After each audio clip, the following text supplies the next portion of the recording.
Hello, you're welcome to News Echoes on Nigerian Affairs. I'm so glad you're watching. We have so many great news for you today. How about the Brics meeting in South Africa? How about Alison-Madueke charge in London court? Oh, so many things to discuss, but not me alone. I have all the way from Toronto in Canada, our man just back from Warsaw. Sir George, you're welcome to the program. Thank you so very much, Dr. Johnson, and good morning, viewers from around the world. Welcome to our show today. From the commercial city of Nigeria, Lagos, is our sister Bidi Nana. You're welcome to the program. Good morning, Dr. Shegu. Thanks for having me once again. Our viewers all around the world, thanks for joining us again. Let's do it like always. And in sizzling and very hot Italy is Massive Mark in Milan. Mark, you're welcome to the program.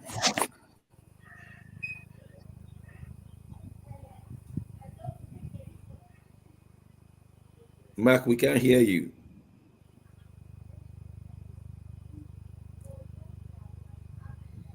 We're trying to link up with Mark there, if he can hear us. Yes, now we have from Moscow, Russia, Dr. Godwin Ibe. Dr. Ibe, you're welcome to the program. Thank you so much for having me. Am I audible? Very, very audible. And you look very handsome as well. Mark will be joining us soon. Some technical issues back end. Yes, I understand that country is boiling. London is not far from it today either, with some high 20-something degrees. George, how is Canada? Is it boiling? Canada is fantastic. I came back. I was welcomed with a fantastic weather, and it's been awesome in this place. Okay. Bidi, we don't need to ask you the temperature in Lagos, do we? No, our temperature is good. We're okay. We don't have issue with the temperature. You know, Nigerians are blessed with temperature. Yeah, okay then. Just that it's money we don't have. Okay, we understand that Brics are meeting in South Africa, and that is the greatest news all over the world. The Western world is watching more importantly than any other person, because there is going to be a challenge to the status quo. Now, many of us recall that Brics mean Brazil, Russia, India, China, and South Africa. Now, they have 40 developing nations with them, all begging to join Brics. Let me first of all give this story to Dr. Ibe. Maybe you know more that is happening there than me.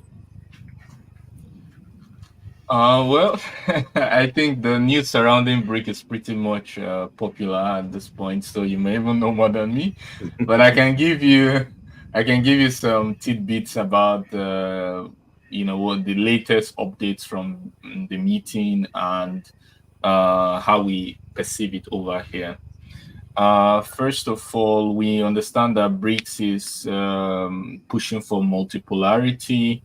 Its GDP in terms of purchasing power parity has surpassed the G7. In terms of population, they control 50% of the world population. And their growth rate is much faster than the alternative. Now, coming to the people that want to join, it's over 40. I think those are the ones that have been confirmed, but the members haven't shown one voice in terms of the approval of everybody. As you understand, it's not just for any Tom, Dick, and Harry. There has to be approval by all 5 members, and they have to see that the foreign policy of the country aligns with the goals of Brics, which is as against IMF, providing loans specifically for developing country, promoting national trade in national currencies, and pushing towards multipolarity. Some see it as alternative to the West, while others see it as push for multipolarity. You can be on either side on that, but it's a push mostly for multipolarity. Now, about updates. Is Nigeria part of the ones wanting to join? Yes, of course, Nigeria wants to join, but I'm not sure Nigeria will be allowed at this summit. Is Nigeria represented in this summit? Oh no, it's No. a summit for BRIC members. Nigeria is not represented. Nigeria is not invited yet. But we'll see how it goes with that. I'm more concerned about Nigeria presenting its Nigeria about going to war with Niger on the behest of it doesn't really seem like the right time to talk about that. But let's talk about some of the updates. Within BRICS, the Uganda High Commission says Africa has a real voice, which it has long been deprived of. That's Ugandan High Commissioner. British President Louis da Silva and BRICS Youth Development Bank Chief Dilma arrived in South Africa. South Africa Bank backs expansion of BRICS membership. What else? Russian president is represented by the foreign minister Sergei Lavrov, who has arrived in South Africa.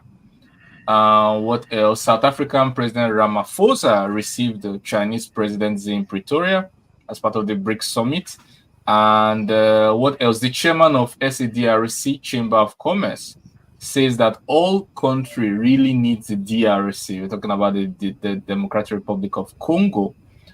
President Putin made an opening statement, yes, which is well public at this point. Economic contribution of BRICS states is significant for global economy. That was said by Juan Kele Mene. BRICS establishment a testimony to the realization of Africa's development. That was said by Mikatekiso Kubaya. BRICS country discussing common currency to shake dollar dominance. That was said by the Russian finance minister. And of course, the Saudi foreign minister has already arrived Johannesburg for the BRICS summit. President Putin will also inform BRICS participants about the priorities for Russian presidency in 2024. So there are lots of updates. Okay, let's hear some analysis on this one. Sir George in Canada, is your government jittery or sensitive, or what are your own views on this? Well, I mean, we're coming to the time in our world today where, like what Dr. Ibe was saying, multipolarity and the possibility of, one nation dominating others and controlling things their own way might not be the most acceptable way of living these days. So what we're seeing is actually basically because of what I call a political contest or war dominance contest between Russia and United States of America. This is coming to the point where it's a level ground for everybody to participate, and the reason being that the countries that were dominating before, and some countries are waking up and saying, thus far no further. We cannot be allowed to be dominated anymore by these countries where we have choices. So it's good that we have choices, but also we have to be very careful because the countries that are leading this particular pack right now don't have that much good, what I call good history behind them. So that's why it is. And Dr. Ibe was saying that Nigeria wants to join. I don't know where he got that from. There has never been anybody that came out to say that Nigeria wants to join. There has. But I'll quote it later. Who says so?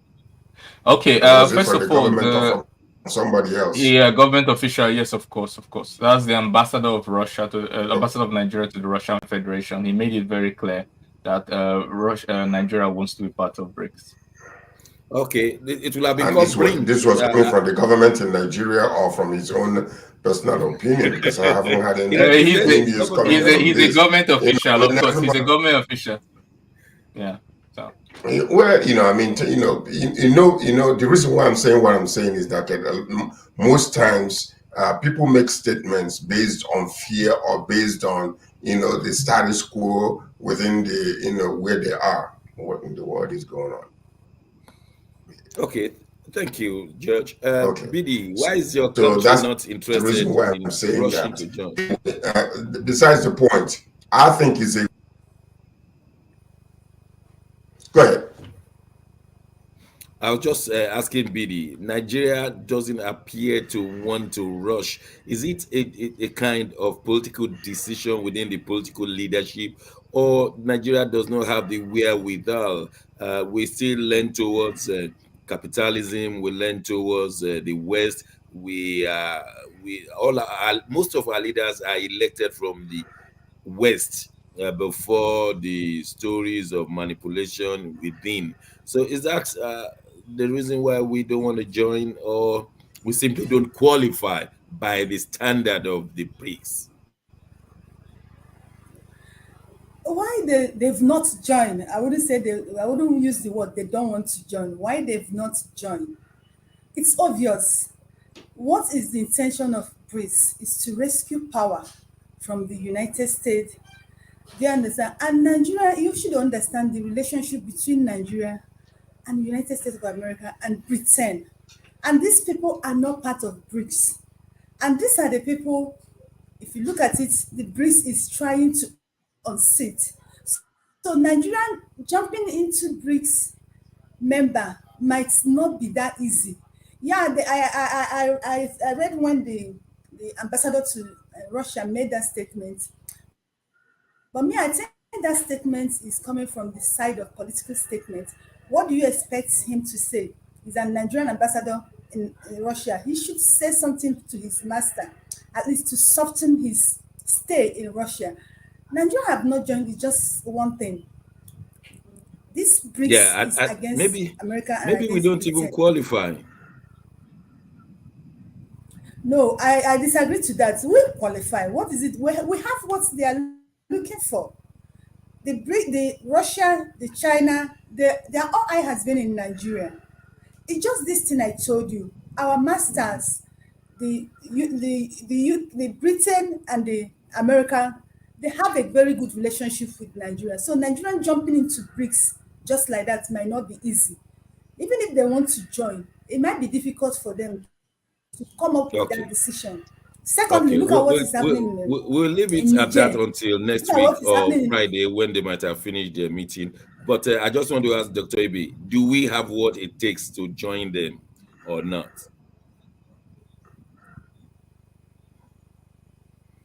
Unmute yourself, please. As a potential, yes. As a strategy, no. Because as you quite understand, one of the criteria is I've mentioned the criteria, the Yeah. priorities for BRICS, and Nigeria don't seem to be going there along. You know, in geopolitics, there's nobody who doesn't want to be part of it. It's a flat out lie. Like in geopolitics, it's always better to be inside the room than outside. There's nobody who wants to be outside the room, so it's never happened. So I believe that Nigeria wants to join, but when they see the right signals, then they will publicly declare it. When they see acceptance signals, they'll publicly declare it. Okay. We will not flog it today. There will be occasions to flog it. We have from Milan, our man Mark joining now. Mark, are you okay now? Unmute yourself. We can't hear you. Unmute yourself.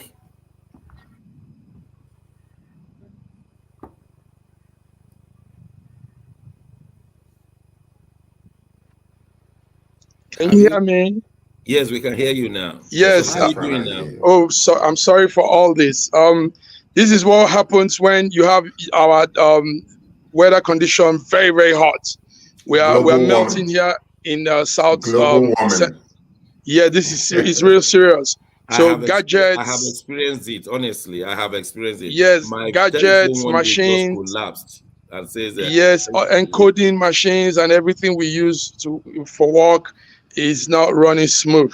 So we're praying that the August season we come over it and get into September. Now let's talk about it. Let me give a little about the BRICS thing. Yes, Dr. Sir George, Nigeria has expressed interest to join, and that is because, like Dr. Ibe said, you don't want to be left out in any geopolitical arrangement going on. Nigeria fits in. Nigeria is actually, in fact, that we are expressing to join at this point in time shows we really don't understand this how things run. Nigeria should have been in the initial founding members of the BRICS, but sadly we didn't. We couldn't make the cuts. But we've expressed our interest to join, and they are looking seriously into Nigeria more. There are other countries there. There are Iran, Belarus, Saudi Arabia, and other countries. But Nigeria is a focal member if it joins, because take note of how we stand in Africa. So the BRICS going on in South Africa now, and a lot of events are happening. And to be honest with you, the BRICS seems to be a new organization that might take over every other geopolitical organization in the world, because it has key members, and they have an arrangement that's really interesting. That arrangement is people are not coerced, people are not forced into getting into any business or whatever it is. Rather, they are there to help each other, and that's what the world is looking for now. We're tired of these organizations that just impose themselves on people and compel people to do things that are not humanly possible. The resources of weaker countries. Siphon the resources, Dr. Segun. Thank you very much, Dr. Segun. Thank you, George. Thank you. Yeah. Everything you have said, we will just take it with a pinch of salt. Not that we're going. Yeah, let's take note of a viewer from Kathmandu. A viewer from Kathmandu, Nepal, is saying, yeah, he's greeting us from Kathmandu. Okay. Hi from Kathmandu. But Massive Mark, you've been following the story of the former Minister on Petroleum, Mrs. Alison-Madueke. She has been charged with bribery, as simple as that, bribery in a London court. Yes. And they are going to court on the 2nd of October. Please tell us more. Yes, a very strange thing there, Dr. Segun. But first of all, we're all looking at why is UK taking the charge? Why is the UK taking this charge on her? Yes, former Petroleum Minister Tanzania Alison-Madueke, 62-year-old Nigerian woman, abused her power as a Nigerian minister. The allegation is that she abused her power and she accepted financial rewards. She forwarded also some bogus $1 million contracts. And the British police is saying yesterday they came out and said they are charging her for bribery offenses. Now, take note also that she's been living in the UK for some time now. She lives there in London, West London, and she's now expected to be in court by October the 2nd. October the 2nd, 2023, Madueke Alison will be in court to answer charges of bribery. Remember also that as she served during Jonathan Goodluck's tenure, there were so many underlying activities going on that did not have any record on. So what these British people have done is they've gone on the ground to get some, to do some investigation. They called it complex international investigation. Complex international investigation. An organization called the NCA is the head of that organization, and they did a lot of underground check on the woman, and they found out that she did so many ills, so many, Dr. Segun. About 100 million pounds in cash. Thank you for that presentation. Let's hear from our other colleagues. I'm so happy that you have presented it well. From Toronto, Sir George, why did they leave it so long? 8 years through Buhari. That's my question. That is my question. Why now? When you have known all these things for many, many years, you never brought it up. You never said anything. You have frozen her accounts. I am not in support of her. I think she should bring back our money. Everything that she stole must be moved back to Nigeria. But why is Britain now coming after her after many years? All the through Buhari tenure, nothing happened.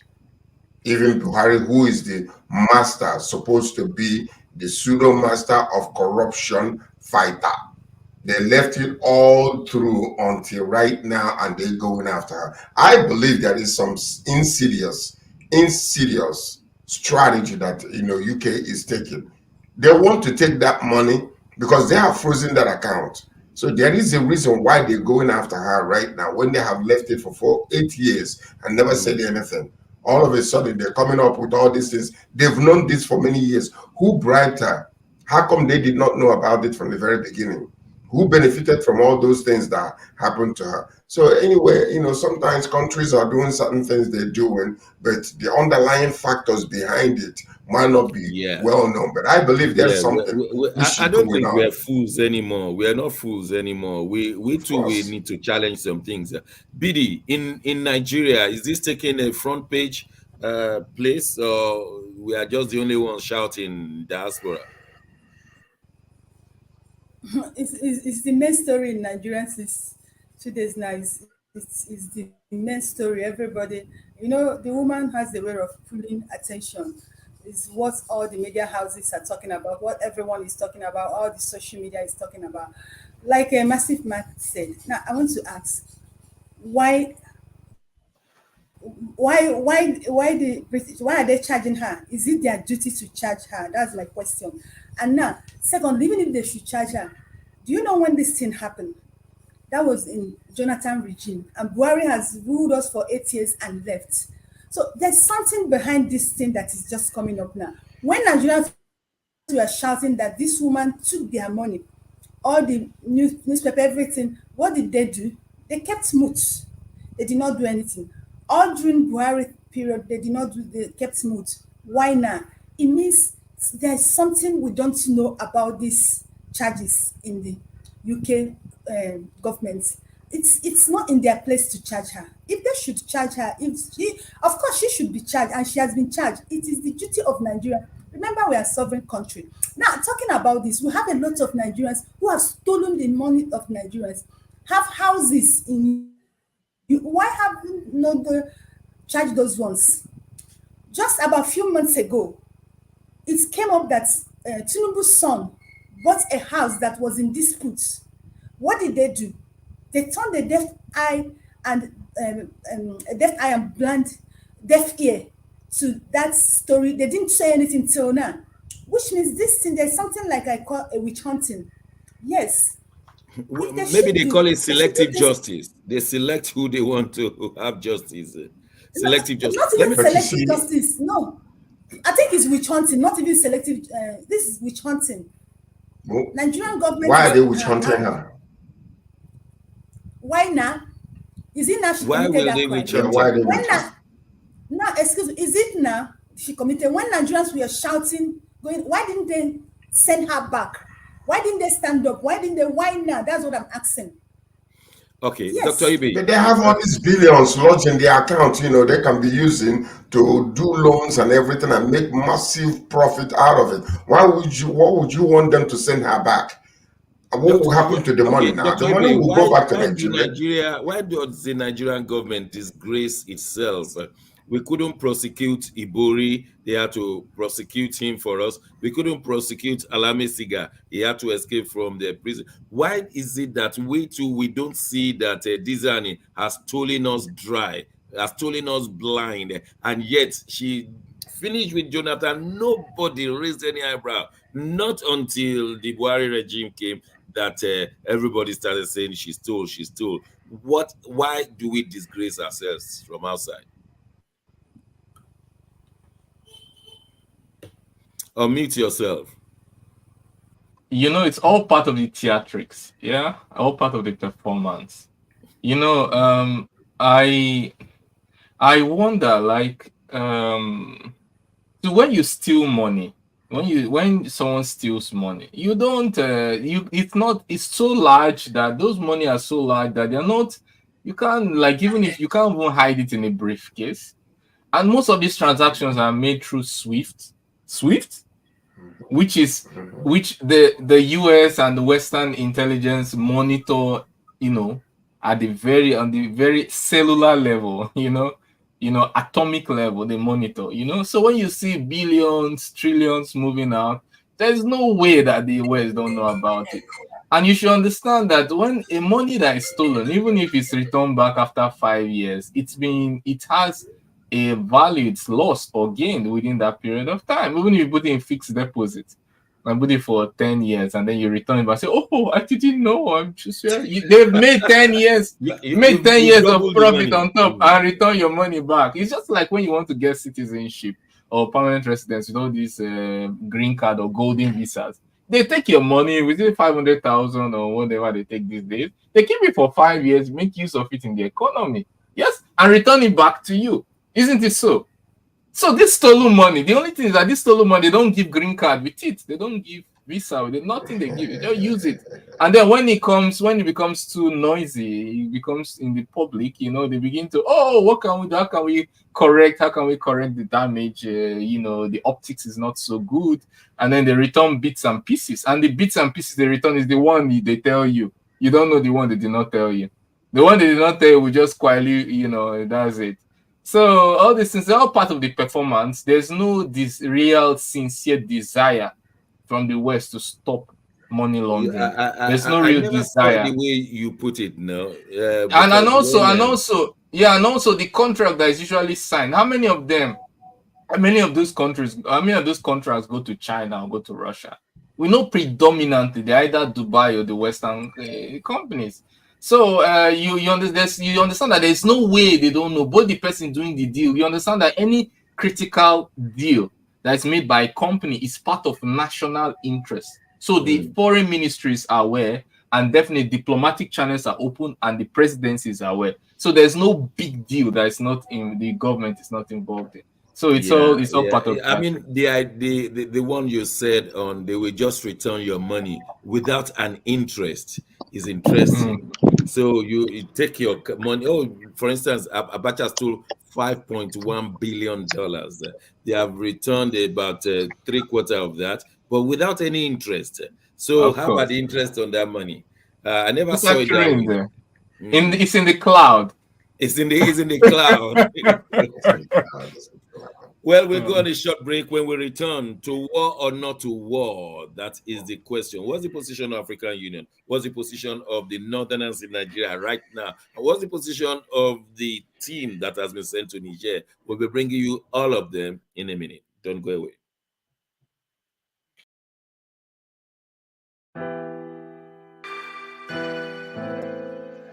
Schengen Story magazine is an African international bi-monthly magazine based in Milan, Italy. Schengen Story magazine is an African international bi-monthly magazine based in Milan, Italy, and founded in 2016. The publication focuses on personalities, fashion, style, entrepreneurship, and culture for Africans. Though articles on food, movies, fitness, music, travel, sports, technology, and books are also featured. Our lives full of best stories. A lot can happen in a month. Expand your mind, change your world. Get Schengen Story magazine's full editions. Celebrating Africans make an impact. Read better. The Inside Story. Your fashion magazine for a better lifestyle. Inspiring stories for you. Your monthly dose of entertainment. A better mind keeping you updated. Hashtag Schengen Story magazine. Get Schengen Story magazine full editions.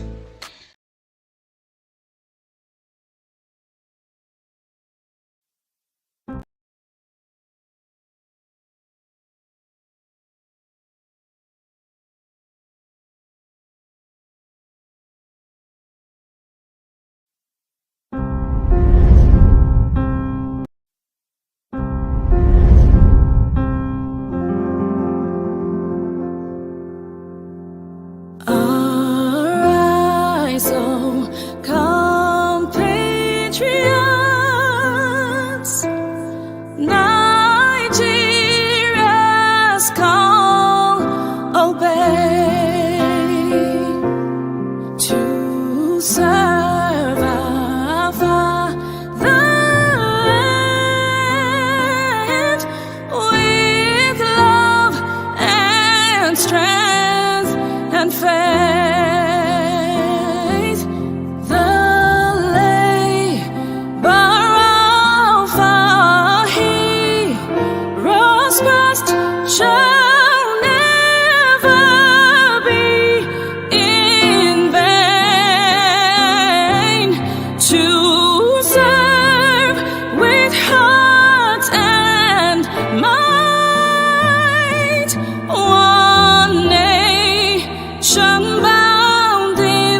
This country has some of the most extraordinary culinary diversity in the world. I'm talking about Nigeria. This first dish is amala abula, made popular by the Yoruba people in southwest Nigeria. It starts with amala made from dried yam and then is covered in a variety of soups. Next we have ofe nsala, a white soup that is synonymous with the Igbo people of southeastern Nigeria. It goes best with fufu, or akbo as the Igbos call it. Next we have suya, the most well-known food of the Hausa and Fulani people of northern Nigeria. Meat is covered in a peanut-based powder called yaji and cooked over an open fire. This is banga and starch, a classic of the Urhobo people of Delta State. Lastly, we have onunu, a plantain-based swallow of the Izon people in south-south Nigeria. We are eating it with fisherman soup, popular throughout this whole region. And of course, we don't forget the jollof rice. This is popular everywhere in Nigeria. I think what makes Nigeria so great is the diversity of all the different people coming together. These beautiful ethnic groups living side by side, sharing culture and cuisine is what makes Nigeria such an amazing country to visit. Nigerians should be so proud of that cultural heritage,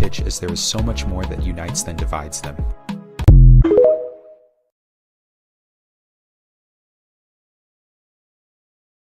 Thanks for staying with us. Still the news echoes on Nigerian affairs. There is a summit coming up, and many of you have been asking us, how do we give money internationally to the BD's World Account?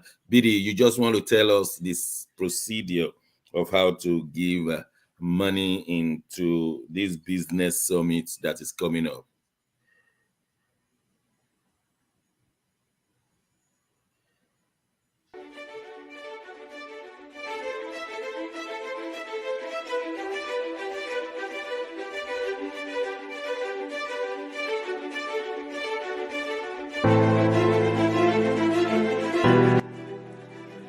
Hi there, I'm Mary Keurig, and I am a businesswoman in the United States, but I'm also the Global Content Vice President for the Sub-Saharan Open University in Nigeria. I could not be prouder to work with Dr. Osita Anamika and his team on helping to create not just entrepreneurs and skill-based talent that will get out into the workforce and make a living for themselves, but also young leaders. And to that end, with this integrity-rich university environment that's accredited now, and it's just an amazing opportunity for anyone there of any age to jump on board and learn, we want to let you know about a new offering that we have. We have a global governance and diplomacy course now provided by a whole team of people that crosses several. We understand Dr. Sita will be joining us very soon, but of course you can attend the university. Yes, BD, I was asking you, how do we give into the international account? It's easy for you to donate for this cause, because we truly need you to be part of this, not just for this world, but for these physically challenged people, for us to help them get a better life through their business. They have actually tried, but we need to help them. You can donate in dollar, you can donate in pounds, you can donate in euro. It makes it easier for you to donate from the comfort of your home offices. You can use our SWIFT code or the SOT code in a GTB. Then if you want to donate to Naira, it's our Access Bank account. So it's easy. Just click on that link. It takes you to the portal, and you see everything was well explained there. If you want to put into Naira, it's there. If you want to put into dollar, euro, pounds, it's easier. Whichever one you want to do, the foreign currency, is either you use the SWIFT code or you use the SOT code. It is well explained there. Thank you, because we really need you to be part of this. We are actually soliciting for your help and for your support. Nothing is small, and whatever thing you give, it will go a long way in putting smiles in a lot of homes. Please join us to make this a success. Thank you very much madam. In advance, because well I know said. you want to donate. Well said. We wish you the best on the September 22nd summit. To war or not to war, that is the question. Well, we have reports that the African Union has said categorically they were not in favor of the Coup, and that Niger has been suspended from the Union until until democracy is installed. I think before my colleagues join, the debate is now not to return Bazoum, but to return constitutional order. Some people are even saying, look, it's not about democracy. I think many analysts are tired of the word democracy now, because democracy means different things to different people.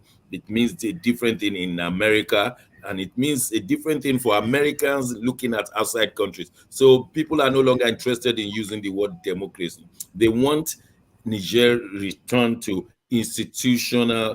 constitutional reforms. That's what they're saying now. And the African Union is not going to war. And the African Union has said all non-African countries should hands off. The West, the East, hands off the Niger. And they said they will support ECOWAS. What that means is not apparent, because African Union itself is not going to war. But they said they are supporting ECOWAS in all of its ways. The Abdulsalam-led committee has returned to Niger, and they came back to say that diplomacy is the only way, and that they are not in support of war, and that there are fruits, they call it, that there are fruits from their talks. Whatever fruit it will be, I don't think Bazoum is coming back, but there could be a reinstallation of constitutional matters. That's exactly what the leader said. Chiani said they're going to have an election in 3 years' time. That's what he said. Mark, I know you've been following this. You want to tell us more? Unmute yourself, please.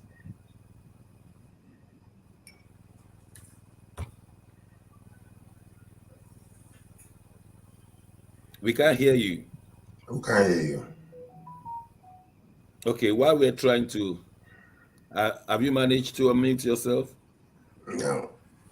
Okay, George, take it up from there. You know, one of the things that is very interesting, African Union comes out and say, oh, we are, telling them they're not going to belong there anymore. We fired them from our membership. These people are not interested in that. And the question has always been, no, they're not interested. The question has always been, why did the coup take place in the first, in first instance? Okay, these people have uranium. France has been using uranium to power their country. Up to 80% of their country is being powered by uranium that they get from Niger Republic. While Niger Republic is dependent on Nigeria from the Kainda Jam to get their own electricity. Why did not France from the very beginning build, try to introduce uranium-powered facilities, electricity in Niger? The point about it, all of this is so hypocrisy on every side of this whole equation. Honestly speaking, nobody's talking about the populace. Nobody's talking about the sufferings of these people, whether democracy or constitutional government, it doesn't even matter. They don't care about all that. All they want to do is that name called democracy. Democracy. Democracy. That's all they're crying about. What is democracy when the government is not working? What is democracy when people are suffering? What is democracy? Look at what Nigeria did. ECOWAS now, all of a sudden, we turn down their lights. Many people are dying in the hospitals. The food that were and the medicine being sent to that country, they wouldn't allow it to go there for the benefit of the people. And you're talking about democracy?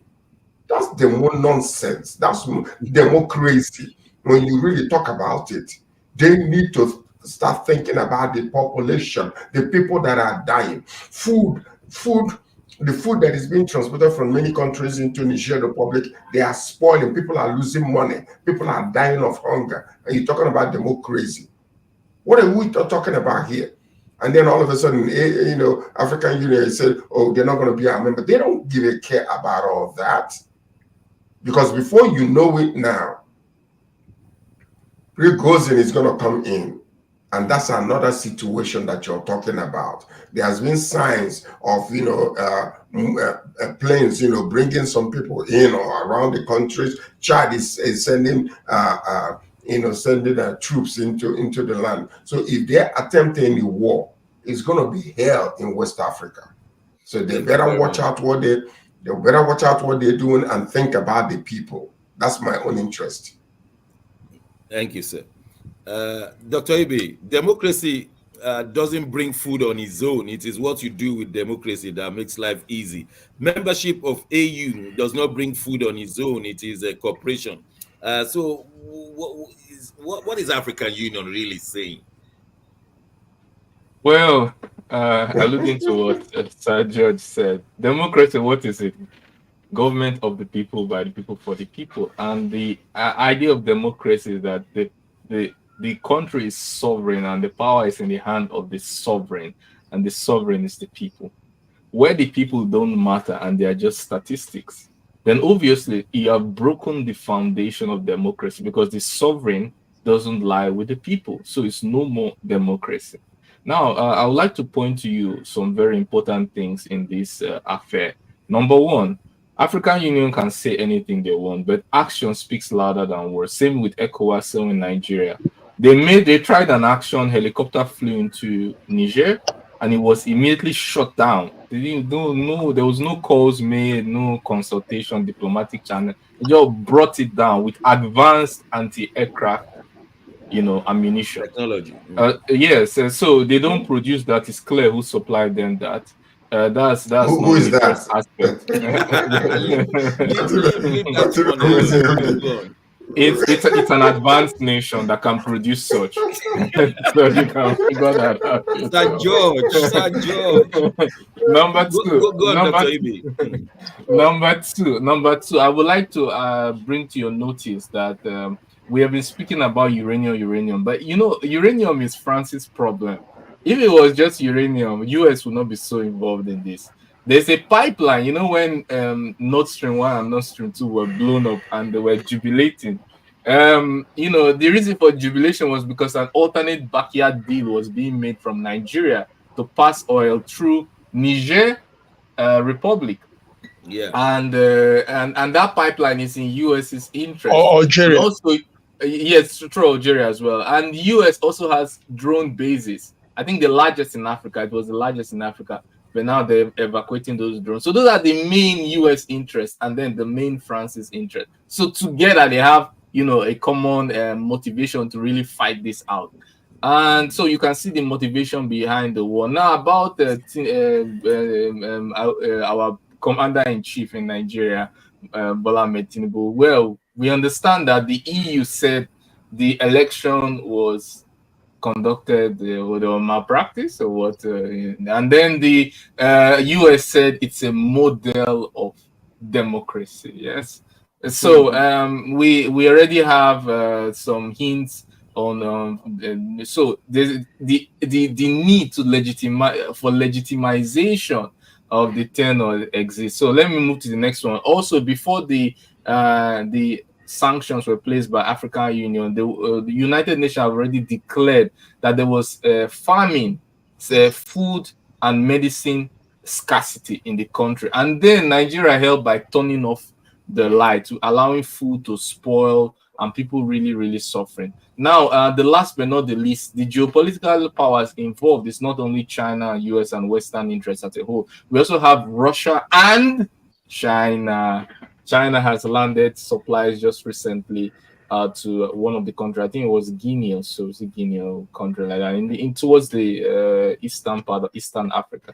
So Western Africa rather. So we have clear involvement of geopolitical powers. It's not just China now only talking about loans and credit and economic interest. We have vested interest in the military outcome of this. So it's something that Nigeria needs to wake up of their megalomany and tread very carefully. Yeah, Bidi, it appears that democracy is being redefined by America.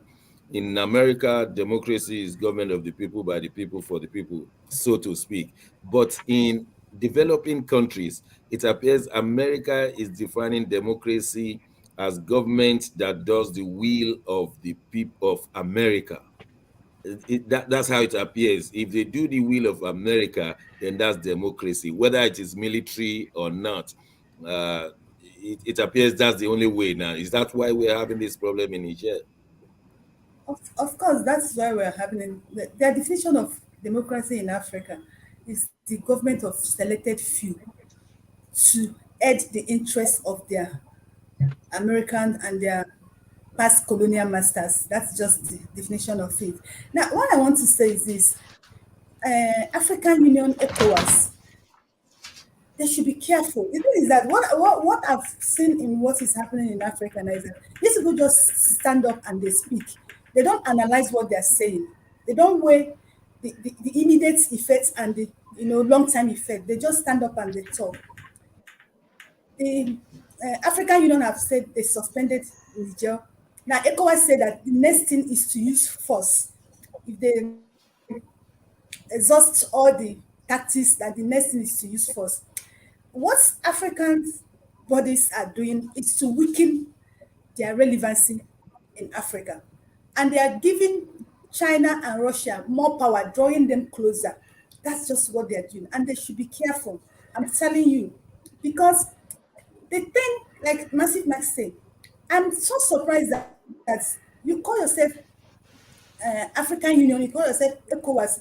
Your interest should be to protect the interests of Africans, to protect the interests of Nigerians. But none of you are even showing interest in the lives of those people. What you people are interested in is to restore power and keep doing your bid. Now, my question is this: doing your bid for who? For you and for your colonial masters.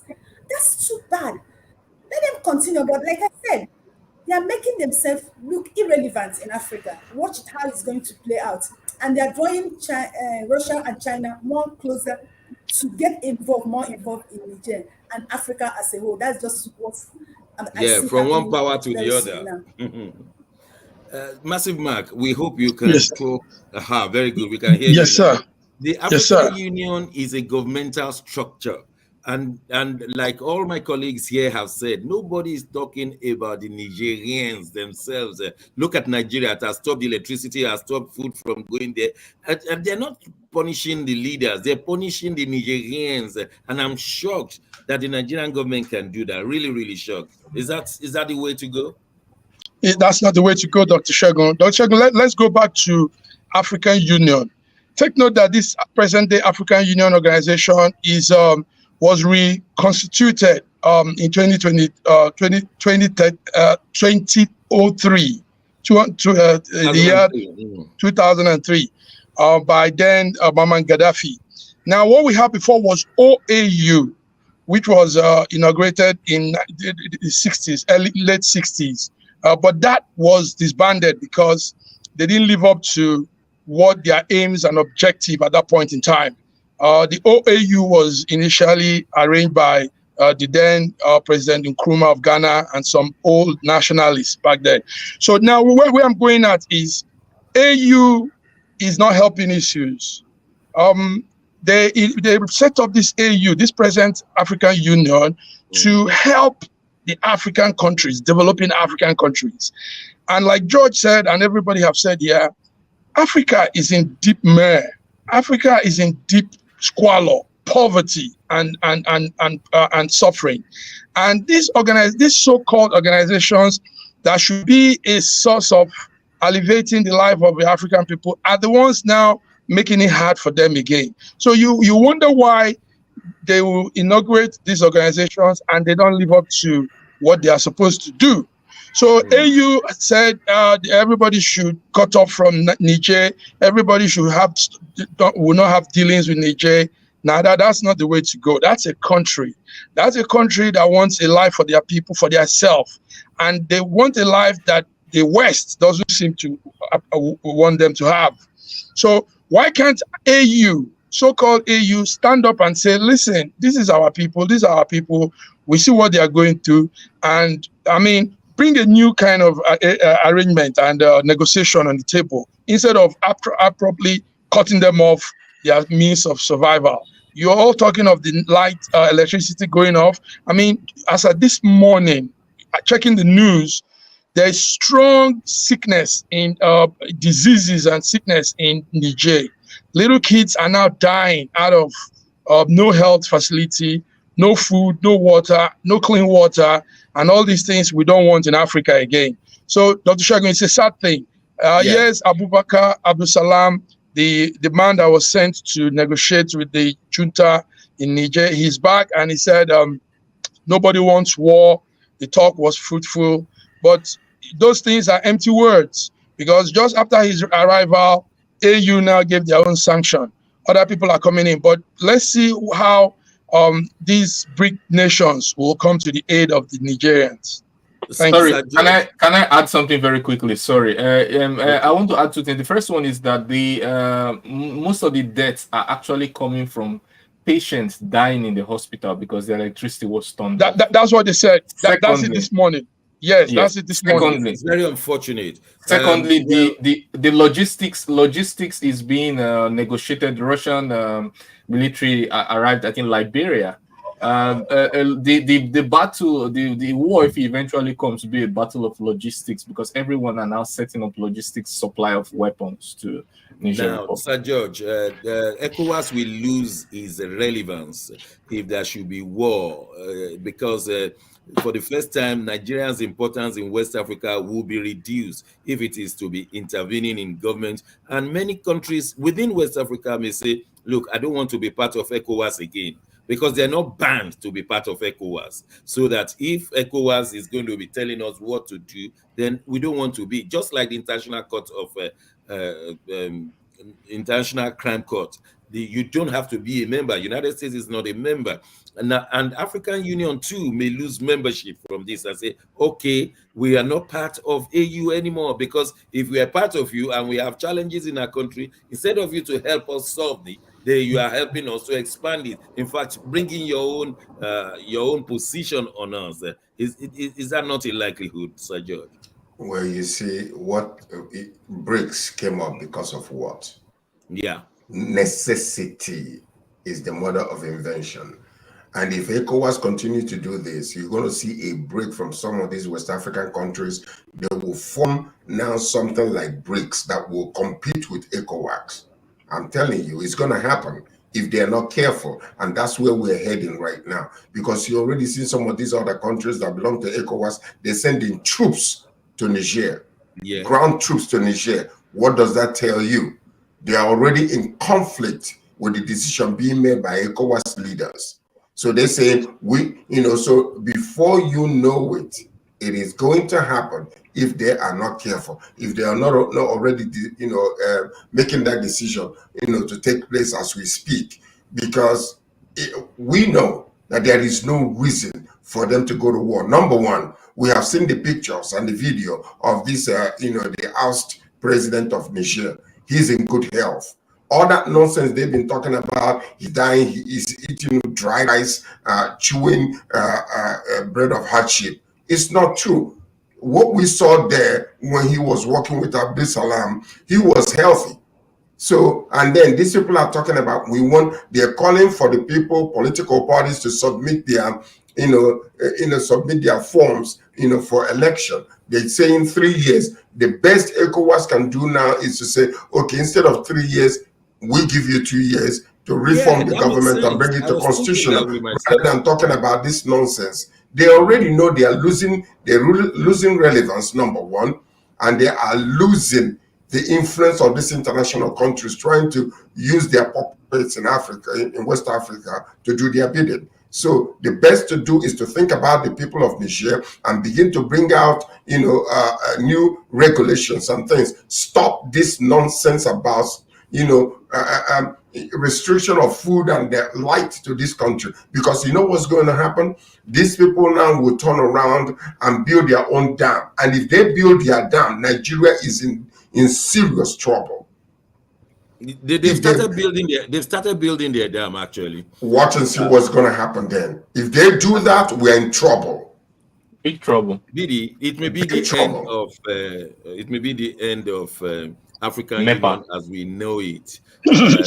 Because the League of Nations, that was the international organization that preceded the United Nations, died because the United States of America refused to be part of it. It couldn't contain the Second World War. And so is this the beginning of the end if AU can see far, Bidi, quickly?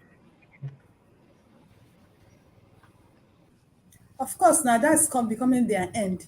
And this particular thing, look, let me tell you, if they are not careful, this is going to divide Africa more than we are even divided now.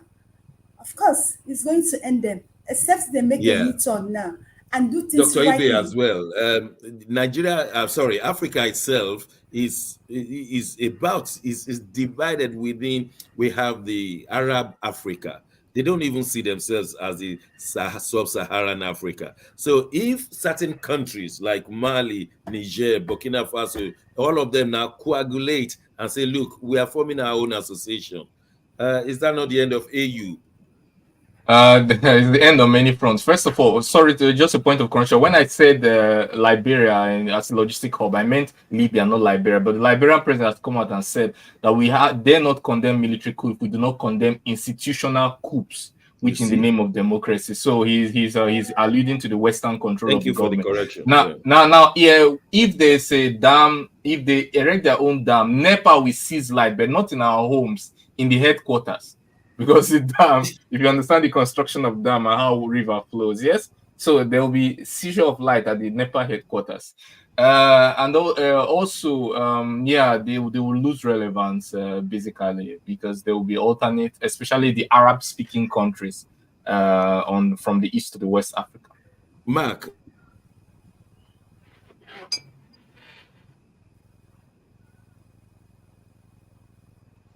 We can't hear you. Mm-hmm.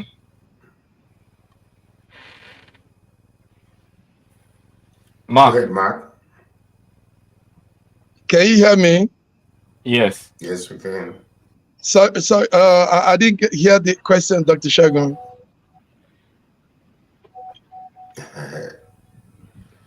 Dr. Shagun is muted. Oh my God! Somebody mute me again. Sorry for that. Yeah, continue. Dr. Shagun, continue. Okay, so well, that's about all we can do today. We're sure to do better on the technology next week. We pray that there is no war, and we pray that their eyes could open in Abuja to see the danger to the existence of ECOWAS and indeed the AU. Until next week, God bless you all.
Hello, everybody.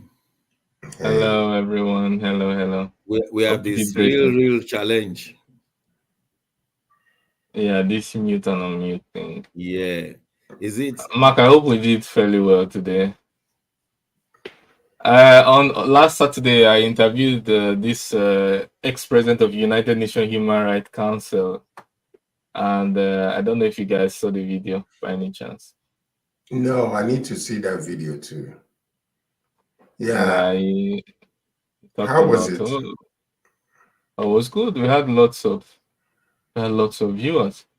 By the way, I had a new record. We are not allowed to do promotions from Russia and Facebook and other things because of the sanctions. Wow. All the same, due to organic reach, I was able to reach 2.3 million people last month. And on the 24th of July, I have set a daily record of reaching 666,000 people in a day. Wow. 666. Yeah, 666. Yeah. Are you one day? Christ? Yeah. God forbid. I looked at the figure like 666. That's a lot of money. If you have been in the Western world. Yeah, and also on Twitter, I have very little followership on Twitter. Actually, well, the journey of 1,000 miles begin with one small step. But I found out that the impression I reached on Twitter was 750,000 people in 1 month. Wow. So a lot of Very people, I little. don't know, some people are not. Eh?